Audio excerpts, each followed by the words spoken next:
Oke, ketemu lagi sama saya, Bang Cuan. Di sesi yang kedua, kita membahas apa saja yang dilakukan sebelum kita membeli sebuah saham. Mungkin di video ini akan kita bagi beberapa sesi juga ya, karena kepadatan materinya. Yang pertama adalah melakukan screening saham. Ya. Screening saham itu apa sih? Saham di bursa itu ada 800-an ya. Dan mungkin kalau teman-teman lihat nih ya, video ini 2-3 tahun kemudian mungkin sudah di 900-an something, bahkan mungkin ribuan ya. Anggaplah saja 800 lah, katakanlah 800. Populasinya itu 800 ya. Nah, tidak semua 800 saham ini menarik untuk kita beli kan gitu. Jadi kita harus bisa melakukan screening atau melakukan mengecilkan populasi atau mengerucutkan dari total populasi 800 itu kita kerucutkan menjadi beberapa saham saja. Apa sih yang perlu kita kerucutkan? Atau screening itu apa saja sih ya, teman-teman bisa screening berdasarkan indeks sahamnya itu. Indeks saham itu ada beberapa, ada LQ45. Jadi teman-teman kalau memang pengen trading yang saham-saham besar itu ada di LQ45. Kalau teman-teman pengen saham-saham yang berkapitalisasi besar tapi dia syariah, teman-teman bisa di JI atau JII 100, atau teman-teman boleh nanti buka Kompas 100 terus dia punya list saham apa gitu, atau secara garis besar yang pokoknya saya mau yang syariah, itu teman-teman bisa cari yang indeksnya isi. Kemudian teman-teman juga bisa men-screening berdasarkan fundamental bisnisnya ya, baik itu omsetnya, profitnya, market capnya, return on equity-nya, return on investment-nya, dividennya, banyak ya. Nah, ini kalau untuk teman-teman yang belajar di keuangan akan jauh lebih memahami ya.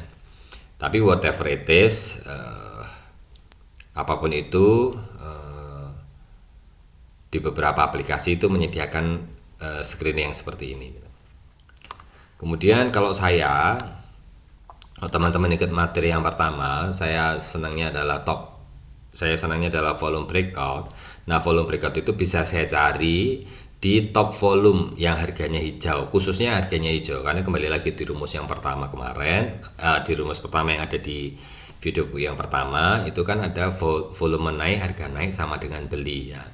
Berarti kalau teman-teman buka di top volume yang ada di aplikasi saham teman-teman itu, baik Stockbit, iPod, Investasiku, BOMS atau yang lain juga, silahkan, pasti ada top volume. Pasti disediakan top volume, top gainer, top frekuensi. Nah, dari sebagian itu saya lebih senang yang top volume tapi yang harganya hijau, karena ini sesuai dengan rumus yang pertama, volume naik, harga naik sama dengan beli ya. Harga hijau itu adalah harga naik, kalau harga merah itu harga turun ya. Sehingga kalau top volume berarti dia volumenya lagi tinggi dan harganya dia naik. Nah, berarti sama dengan beli. Tapi kapan screening ini dilakukan ya? Pertama, saya senang kalau screening dilakukan di pagi jam 9 sampai 15. Jadi saya mencari top volume yang sedang hot-hotnya di jam-jam tersebut ya. Atau di end of day ya, atau di menjelang penutupan, misalnya jam 15.30 atau jam 15 itu biasanya sudah ketahuan tuh top volume ya, harganya hijau. Tapi ini bukan syarat mutlak, artinya bukan satu ini aja nih yang perlu kita cari, tapi ini bagian, nanti akan ketemu banyak ya, ketemu hasil screeningnya banyak, dan hasil screening itu yang harus kita analisa satu per satu kan gitu ya.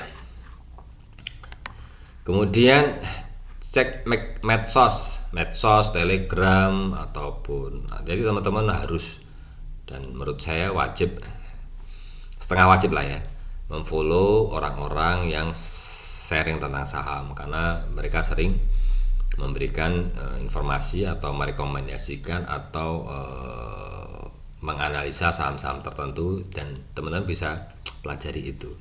Dan kalau memang cocok ya teman-teman bisa ikutan beli ya, ngambil trading plan-nya seperti apa gitu ya. Atau teman-teman bikin rumus sendiri ya. Jadi dari atas ini tadi, indeks saham, fundamental business, top volume ya, itu bisa dibuat rumus sendiri. Rumus sendiri itu teman-teman bisa di tradingview.com, bisa di aplikasi data saham, bisa di Stockbit juga bisa ya. Cuman kalau Stockbit ya saya tulis di sini ya, karena Itu aplikasi untuk trading saham ya sendiri gitu. Tapi teman-teman bisa jadi di Stock itu punya screening khusus yang menurut saya cukup mumpuni untuk kita pakai gitu. Ada juga aplikasi data saham nih saya pakai juga, saya berlangganan ini untuk mendapatkan premiumnya, bisa mendapatkan signal-signalnya. Next time kita akan belajar ini lebih khusus ya. Kemudian di TradingView saya juga pakai TradingView yang premium untuk bisa melakukan screening berdasarkan Pine editor yang kita bikin ya. Demikian untuk sesi sebelum membeli saham. Apa yang dilakukan? Yang pertama adalah screening. Sebelum lanjut ke berikutnya, ini video saya off-kan dulu, nanti baru kita lanjut ke video yang berikutnya. Thank you. Assalamualaikum warahmatullahi wabarakatuh.